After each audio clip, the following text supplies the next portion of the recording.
Welcome back to the HowToKDJ channel. Happy New Year's, everyone! This is the 1st of January. As of the time I'm recording this, I don't know if it's like second by now. I'm pretty sure it's second because I usually record before I upload. Whatever. So how's everything going? I hope the New Year's treating you guys well. There's nothing new about this year anyway. This is a very weird thing about me. I like bumming people out a lot because for some reason, like if I were to be my own therapist right now, I feel like I do this because it's like a coping mechanism. It's a way of making myself grounded, bring myself down to earth and realizing that yes, we didn't really do anything. Okay, like the earth moved around the sun, cool. Nothing really happened though. That's the thing. But we celebrate it. It's nice to celebrate something, as a society, as a community of people. It's always cool. So today I'm gonna be talking about some hot things. I don't know if you could actually even see my eyes because of my face cap. I don't know what I'm doing with this face cap anyway, but I kind of like the look, but I might change it anyway. But it doesn't matter. So it's been a while. It's been quite a while. Today's topic is gonna be fun. What are the sexiest things in the universe? What is the sexiest thing on earth? What are the sexiest things about men, about women, about everyone? What's the sexiest thing out there? Besides me, of course. Again, you guys can see my eyes. I just winked, but I don't know if that even showed in camera, but whatever. It's gonna be fun. It's gonna be pretty fun. The reason I keep saying it's gonna be fun is because I actually spent at least 2 seconds researching this, and normally I don't spend any time researching anything. But I Google things online. I'm gonna be talking about them. I was gonna make a whole list by myself and just guess things out, but then I started thinking and I got lost while I was thinking, and that's not really what you want when you are making a podcast. I mean, you can, but that's way too much ADHD for me. That's way too much. So I was like, let's just Google it. Let's ask Google to do Google's work. Let's steal information from the internet, just like everyone else. And maybe it might be better. Maybe I might have some notes about some things I found online. So this is from this website called Wattpad.com. I have no idea what this is. I've never been on this website before. So please don't take anything I say as like truth. Well, they have a list here. They have a pretty cool list. It has 25 things. I'm not sure I will even go through all of them because I have a lot of stuff to say about each thing. But let's see. Let's see how this goes. First thing they have on the list of sexiest things. First of all, I'm starting little by little. So I'm going to start from men to like women to like earth to like a lot of things. So first thing, guys. Because I'm a guy and I gotta put my own gender first, I guess. Whatever. Eyes, right? The eyes, these things, the eyes. Why am I hanging my glasses on my nose? So for those of you who aren't watching, I'm currently staring at the camera. This is kind of creepy. Okay, so your eyes, the eyes are like the first thing they have, which means people really seem to find the eyes sexy, and be that as it may, I think that's pretty cool. It says, when it comes to sex appeal, one size doesn't fit all. As you'll see in the following slide, sexiness is less about specific body parts and more about the things you do and a unique combination of those things. And I do feel like that's the best way to put this whole sexiness topic. Because it's all about preference. It's in the eye of the beholder, whatever people say to sleep at night. But this is the thing: when you want to judge something that everyone finds appealing or not, you kind of have to just put things into a perspective that you kind of really judge it. You just kind of accept whatever everyone else accepts. I don't know if I'm making any sense. You see, I've already started rambling and I've not even started talking about the first thing. So eyes, right? Eyes. Why the hell do people find eyes sexy? I don't know. That's a very bum way of looking at it, David. But I don't know. There's nothing. I don't really think there's much sexiness about the eyes. Quickly, let me check if I'm still recording. Yeah, I am. I don't know why I had to check that and say that. I could just cut this out, but I'm not gonna. I don't have that kind of energy. I want to be uploading like at least one video a day, one podcast a day. I want to have 30 episodes for the month of January. 30.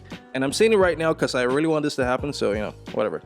Eyes are pretty alright. It's just personally not a thing for me. Like, I like the look of nice eyes. Like, even guys, like I see some guys, people from other places in the world who are not, how will I put this? There's a cool way a guy put this online. He called it like there's a way he put it. When you're like, when you want to talk about your skin color, but you don't want to use the word skin color. Did he say like melatoninly challenged or something? It was a pretty cool way to put it. I can't do that. I don't have that kind of riz. But like, this is the thing. So personally, I do understand why it's cool, because it's nice to have cool eyes, to have like, bright colored eyes.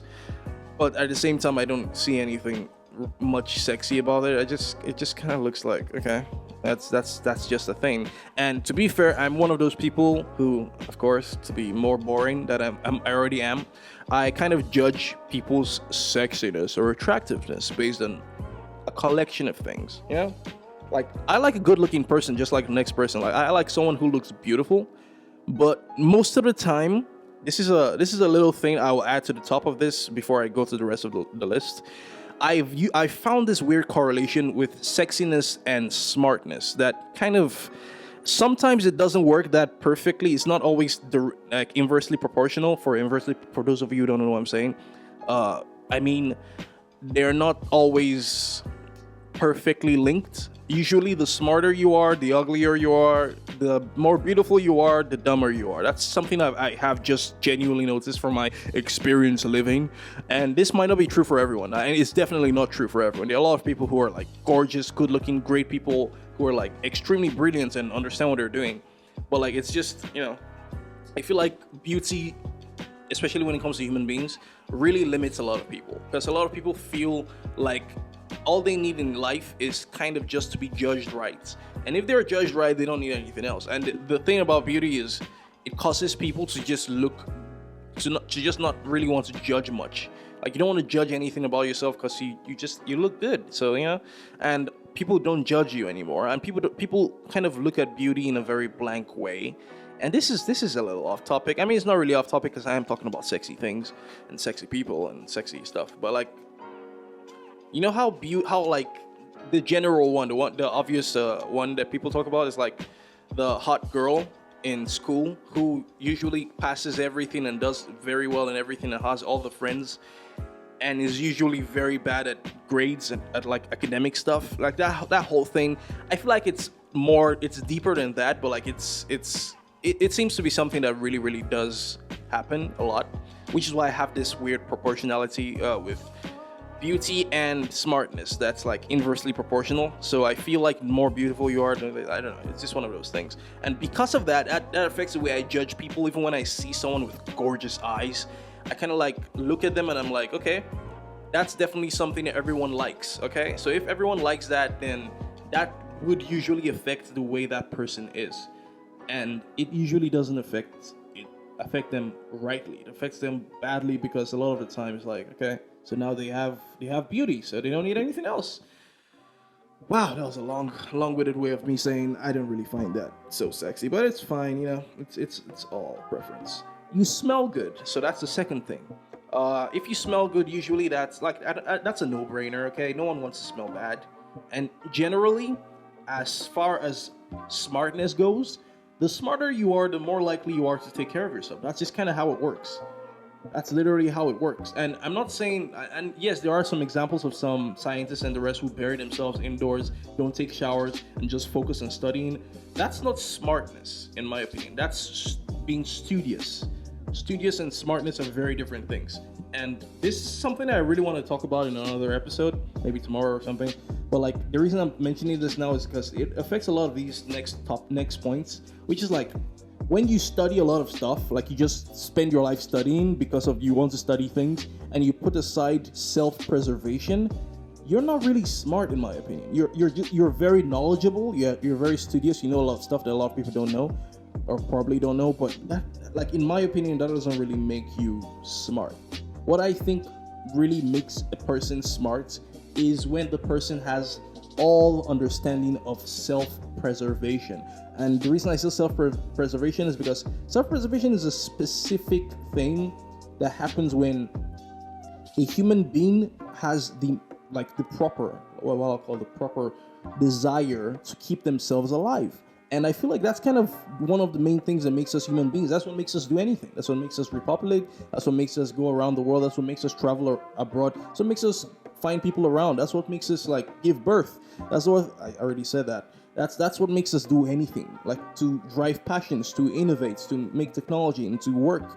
It's also that we can preserve our human species. So I feel like if you can't even do that to yourself, if you can't just smell good for the sake of smelling good so that you're more accepted and you don't chase other people away, then you're not preserving yourself properly, and then you're just not smart. And I don't care how studious you are. So definitely smelling good is definitely a thing. The next on this list is sense of humor, and this really drives into me a lot because I'm like, oh, that's a weird way of putting that. It doesn't drive into me. What kind of freaking phrase is that? But it's really, I was about to say touches me, but no, that's another thing. This speaks to me. Whatever, I'll use that. It speaks to me. Sense of humor is very important in my opinion. When it comes to sexiness, good, like anything. Any kind of person I see, you have to have something good when it comes to humor. You have to have some kind of sense of humor. You have to understand how to make funny, how to be funny, how to funny. Like you just have to funny. Like it's one of those things that you have to know. You genuinely have to know how to do this because it's so important. As a human being, it's so important. You need to understand humor because it's the best way to relieve stress. And stress is one of those things that as human beings we can't bypass. We always feel stress. No matter how rich we are or anything, you always feel stress. So it's always nice when you can relax from stress. And that's why I feel like sense of humor is like my number one thing. And yes, that's also like beauty in the eyes of the beholder or whatever. Because it's not really a thing that really, I think, affects human self-preservation. I don't really think, being funny affects how long we live. I don't know. Maybe it's one of those things that has been culturally driven into us, and now we need it to survive. But like this is one of those things where I feel like you just need it. It's just nice to be funny, and being funny, a lot of the time does correlate directly to smartness because you have to know what makes people laugh to be funny, and you have to know why it makes people laugh as well, because you can't just be an idiot and people just laugh at you because you're an idiot. That's not being funny in my opinion, right?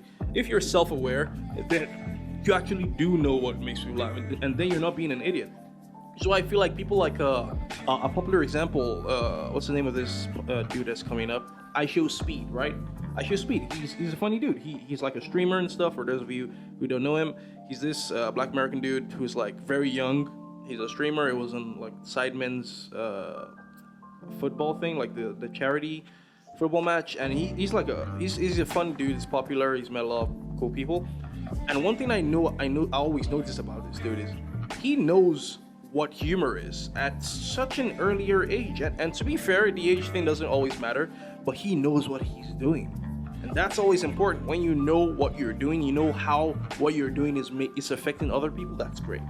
And that's what I find cool about that, Because it's nice. It's nice to know that some people just know early on.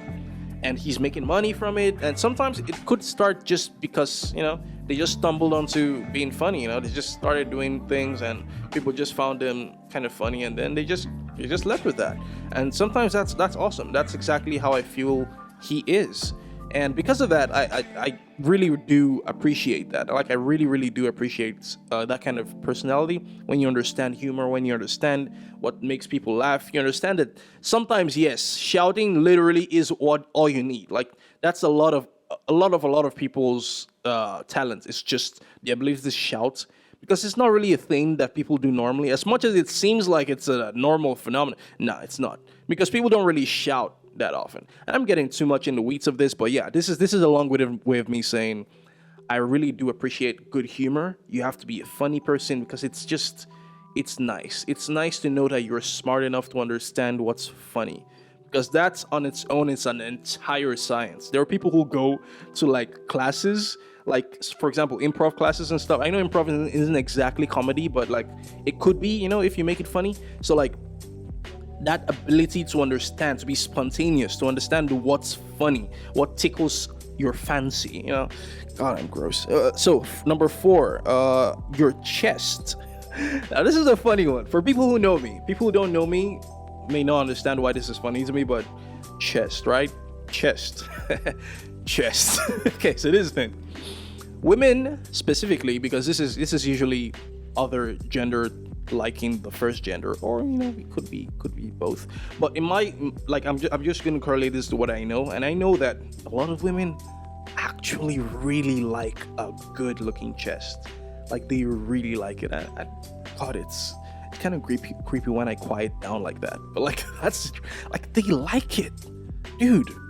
A lot of women love chest, and I know why. Like, it's cool, and it's also like relaxing when you can just lay on your man's chest, when you sleep, and it's sultry and everything. It's nice. But like, you feel like you can feel it when women like things, and women love chest, dude. Like, they love when a guy has a really nice chest, like really nice pecs, really nice, like, because it just looks nice, it looks appealing, it's relaxing. Usually the softer it is, the better. Something I kind of have figured out, sort of. The softer it is, the better, because if it's too hard, then it kind of ruins the point, which is kind of one of the reasons a lot of women quote unquote say they like the dad bod, even though that's not what they're talking about. They just basically like a soft, comfortable but strong guy. Soft but strong. It has to be like a perfect medium between that, and that's kind of what I've always been going for. Even though I could lose some, I could lose some pounds here and there, but like, that's the thing. A soft, strong physique usually involves a chest, a nice set of pectorals, something good. I'm rubbing myself way too much on camera. I'm gonna move away from this, okay? Number 5, you're a good listener. God, we're on number 5. We're 25. I'm definitely not going through all of this, but you're a good listener, right? Definitely a thing. That girl, definitely a sexy thing about guys. Definitely a thing, because like, come on. You have to learn to listen to people. This is not, I'm preaching right now, dude. Learn to listen. It's important. And it's a skill. Everything is a skill. But this in particular is a necessary skill. Necessary. Because you need to learn to listen. And this affects everything in your life. If you can't listen properly, then you miss details. You miss things that happen around you. You miss little fundamental things that you could have stopped bad things from happening if you listen to them. You get what I'm saying? So like, you have to learn to listen to people. Like, it doesn't matter who your spouse is, dude. Listen. Be a good listener. And this applies to everyone. Be a good listener, because it's important to understand what's going on around you. You have to be very apt. You have to be very fast, like very good at understanding, very curious. And that's one of the things that you do gain a lot of the time if you listen to yourself more. God, I sound like a freaking therapist. Like, that's the thing. If you learn to listen better to yourself, you usually tend to listen better to other people. And I'm not just saying listen to yourself as in think thoughts. No, I'm saying for the sake of, because I have to use this word, meditate, right? And it sounds kind of gross. I understand the whole thing, but look, meditating really does help. It really does help, because it's great. It's a nice way to just get in touch, just listen, just feel. You meditate, you feel, you understand, you assimilate.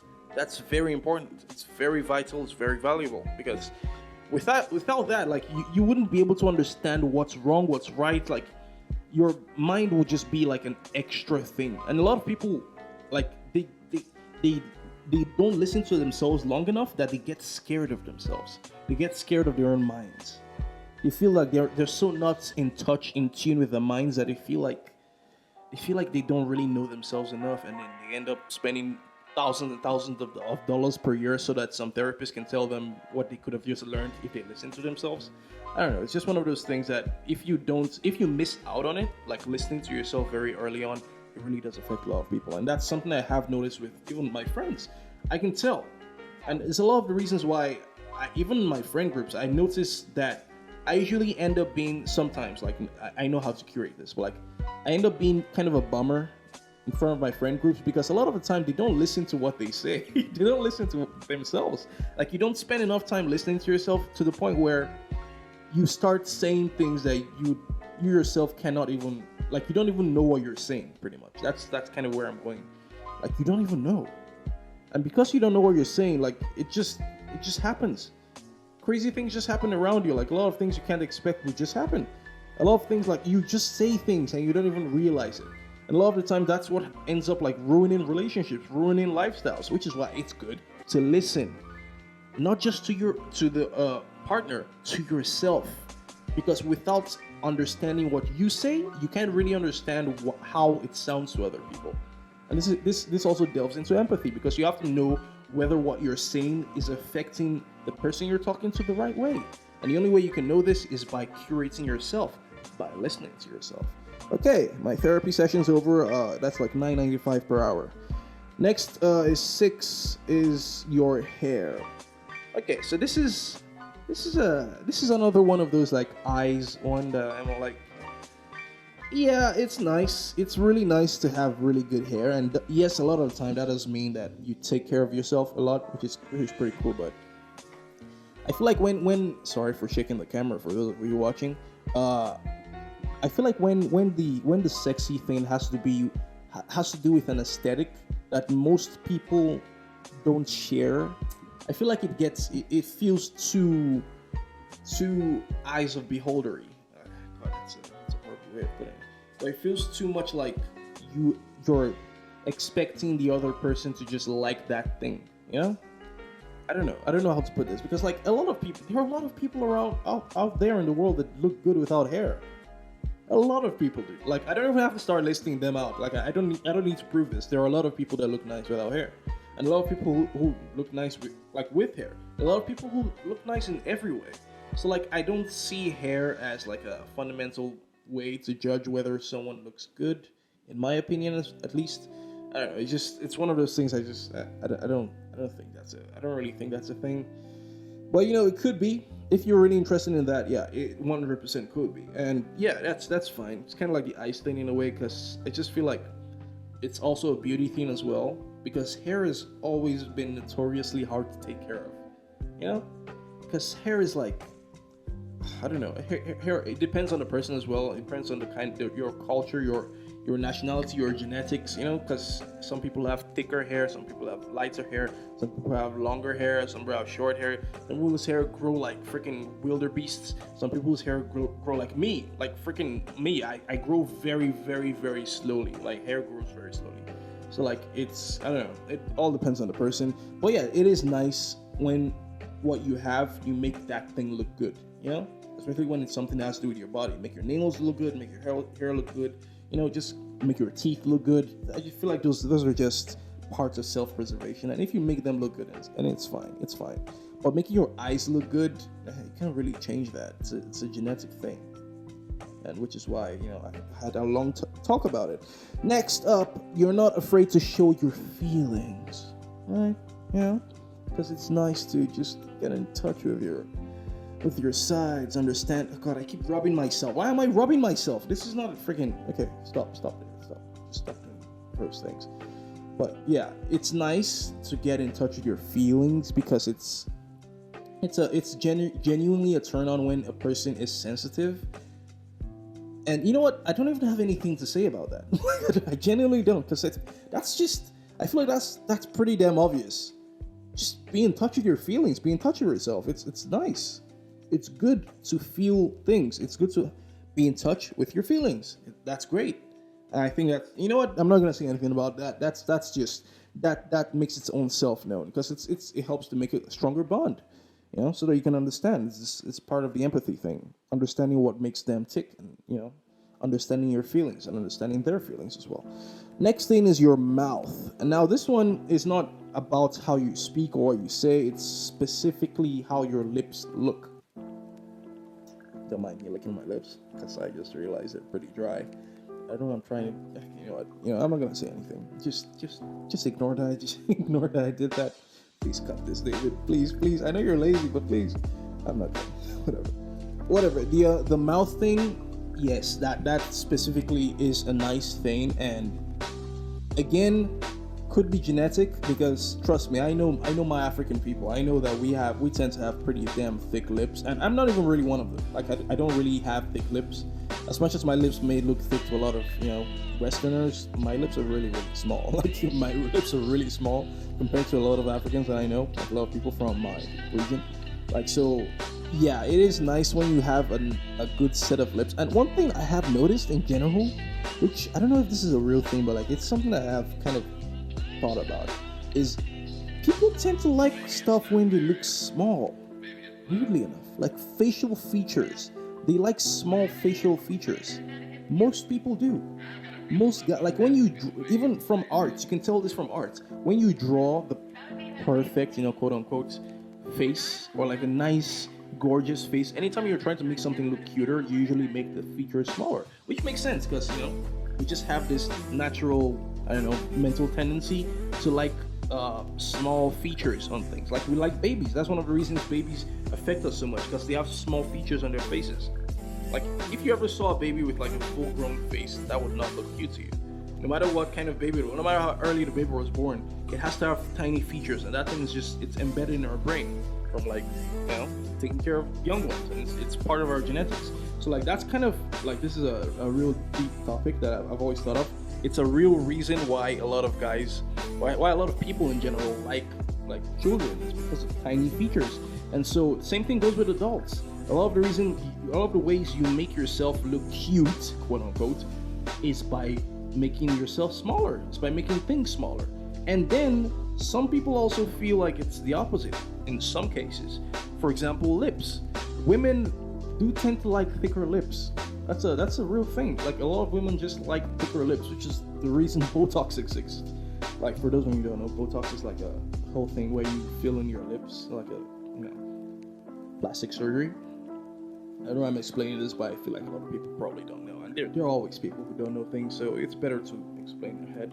So yeah, I feel like that's a specific thing where people do actually like thicker lips sometimes, but in general, a lot of people like smaller features. They like smaller nose, cute button nose, that whole thing.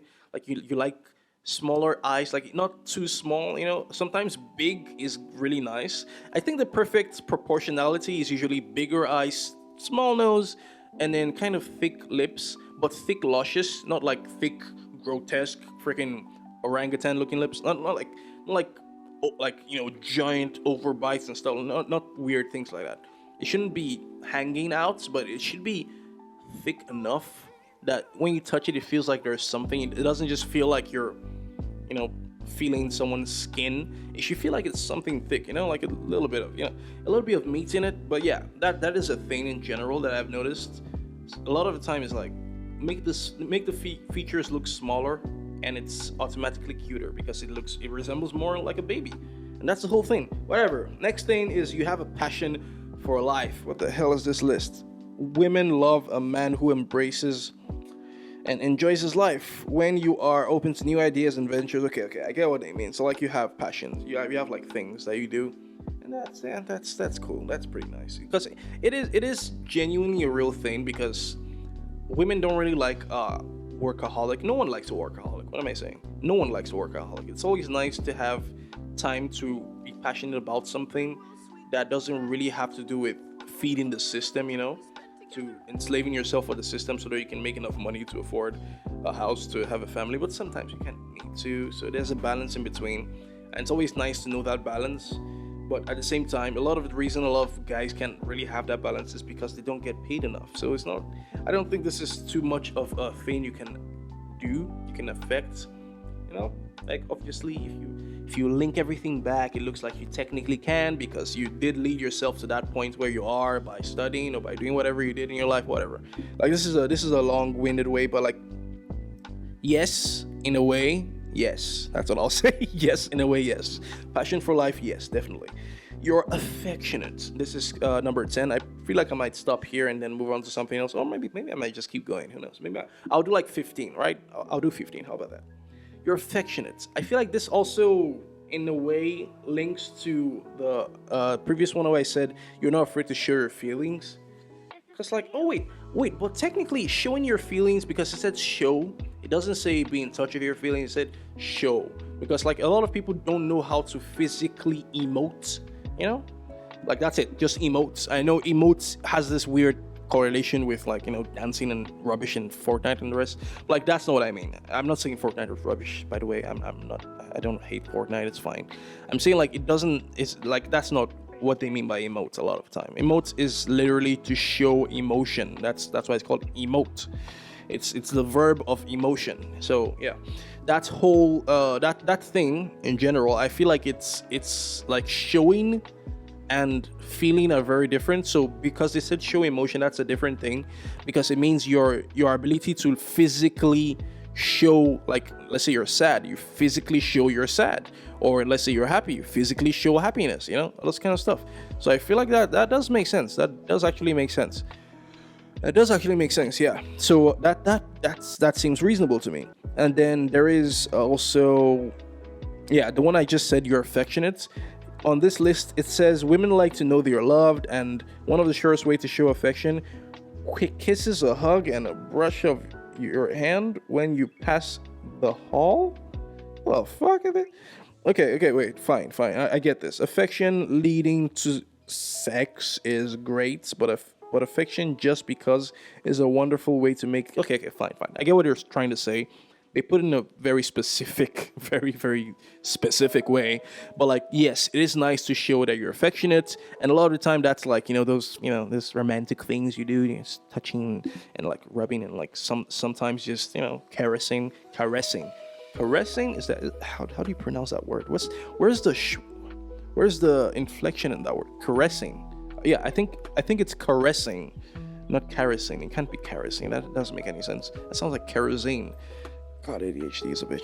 Okay, so, yeah, I think I talked enough about that. Just, be romantic, pretty much. 11, you respect what she does. Respect is reciprocal. Nothing else to say about that. Just be respectful. That's always great. Number 12, your generosity. And generosity, obviously a great thing. Like being benevolent is always a nice thing. It's always a turn on, because it shows that you care. And it's nice to care. And what a lot of people look for in relationships is someone who cares. So, we got that. Then your intelligence. And that's kind of one of the things that made me look at this list, because I was like, okay, so they're actually talking about realistic things. You need to be smart. You need to be knowledgeable. You need to be both smart and studious. It really does help. It really freaking does help, because when you don't have these features, you don't understand what goes on in your life well.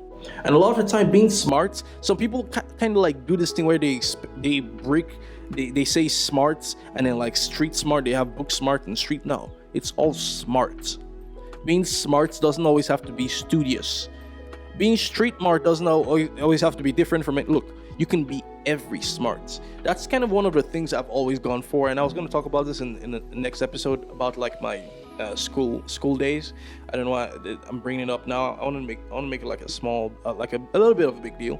So like it's this whole thing where from school, like from the onset, I've always had this kind of feeling that being studious was like, it's always just kind of been a big deal for me, where you just know enough. And it's nice when you know enough. It's always nice, because it's cool when you can understand what's going on around you, when you're not like oblivious to everything. And that's a big deal with a lot of people. Like a lot of people are just straight up oblivious, and because they're oblivious, like it just causes a lot of issues. It causes a lot of anger. It causes a lot of like people being pissed off. And that's one of the reasons I feel it's always nice when not just you, but both of you are intelligent. Because you don't want, or one of the worst things that can happen in a relationship is when one partner is constantly teaching the other partner. And sometimes you can have that. Like sometimes it could work, but you can notice a little bit of resentment that happens when you're way more intelligent than your partner. Like I wouldn't want to have a girlfriend who is more intelligent than me that's just constantly berating me. And by berating, sometimes berating doesn't even have to be, and yes, that is the wrong word, because that does have negative connotation. But what I mean by berating, in my context is talking like constantly, like you're teaching the person, because it kind of just, it feels like both of you aren't flowing anymore. There's not a flow. It's more of you're constantly trying to absorb, all the time from the spouse that you have, and that's never great. Like, it's never great. I've had a relationship like that before where I just kind of always had to keep teaching and keep teaching and keep teaching and keep trying to make my girlfriend understand what was going on and love things. And there's also computer stuff, because unfortunately not everyone has like a proper computer training. So like when you have to constantly teach your partner over and over and over and all the time about stuff that seems pretty basic to you, that's never great. It's never a good thing. And that's one of the reasons I feel like intelligence on both sides is great. It's important. And don't always think, okay, so that means like it's not always the maximum and the minimum. It's not always you have to find a girl who's brilliant or more brilliant than you even, or as brilliant as you know.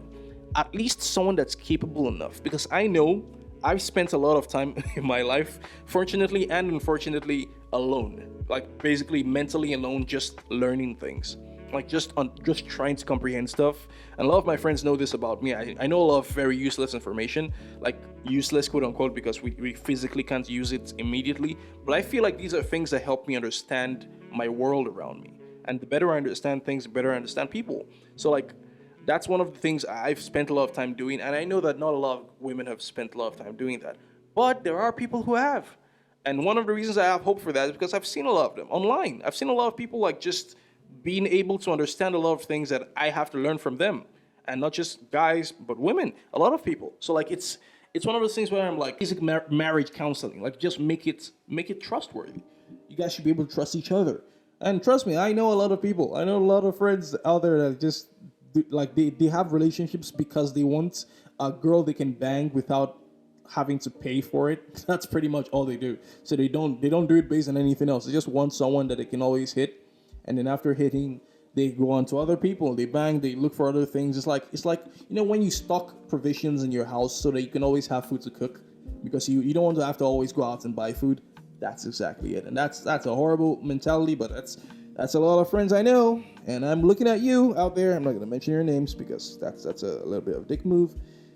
So yeah, let me have like one bonus one. Let me look around on the list. I'm pretty sure I'm not coming back to this list anytime soon. So let me see. Okay, there's your good in the kitchen. I feel like that's pretty obvious. These are like bonus ones. Your confidence, pretty good. Your forearms, the hell? Slim or muscular, smooth or hairy, unique. If it's unique, then why would, God, whatever. I feel like, look, if it's unique, if a thing about you is unique and that's why girls like it, then like what? How is that a thing? That's like the eyes thing again. Like, yeah, it's unique, but you can't change it. You can't change how your forearms look. I guess you can like work out to make them thicker, but like, what's God? That's never a thing I've ever thought of. Whatever. Your kindness, your shoulders. God. And last on this list is you think she's beautiful and say so. So pretty much just always validate why she's beautiful and always say that always make it a thing. Because, a lot of specifically women that I know of, like, they like to be told that what they're doing is working, that they're really they look good, that what they're doing is working, like I said. So it's nice for a lot of women to just have that feeling mentally that yes, I am good looking, I am gorgeous, like I do look nice. And it's nice when your partner constantly acknowledges it. In my opinion, I could do with or without it. I don't really care much about like physical appearance too much. I like when they look good, but I like when they look healthy more, which is the thing I was going to talk about at the end. I prefer a woman personally, because this is my freaking podcast. I prefer a woman who just looks sustainable than looking, what's the best word? Overbearing. Overbearingly beautiful is never a thing I like. And sometimes they can look sustainable and overbearing at the same time. And sometimes it mixes together. Like I've always said, life is not ones and zeros. It is technically, but it's not.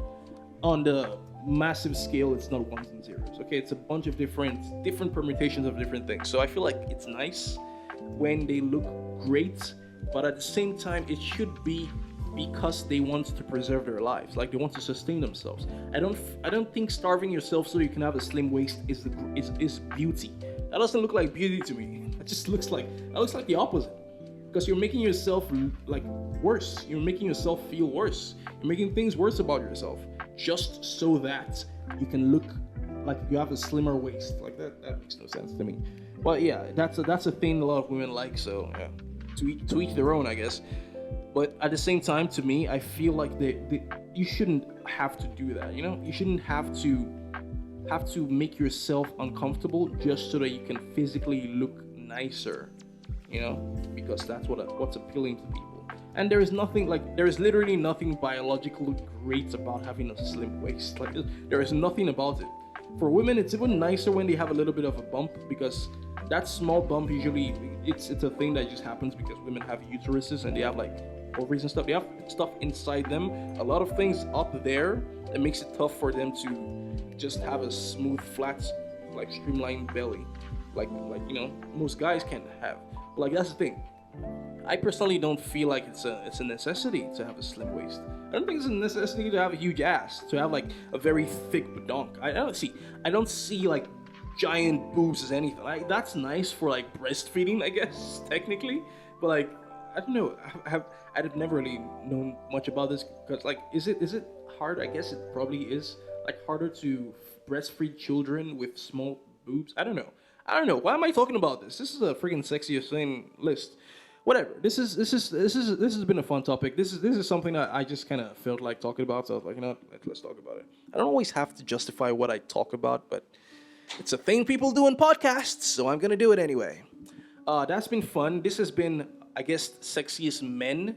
So I think I will save another episode for sexiest women, and then sexiest, or sexy things about women, sexy things about the world, sexy things about freaking animals. If I want to go into freaking sort of, I don't want to say bestiality. That's kind of gross.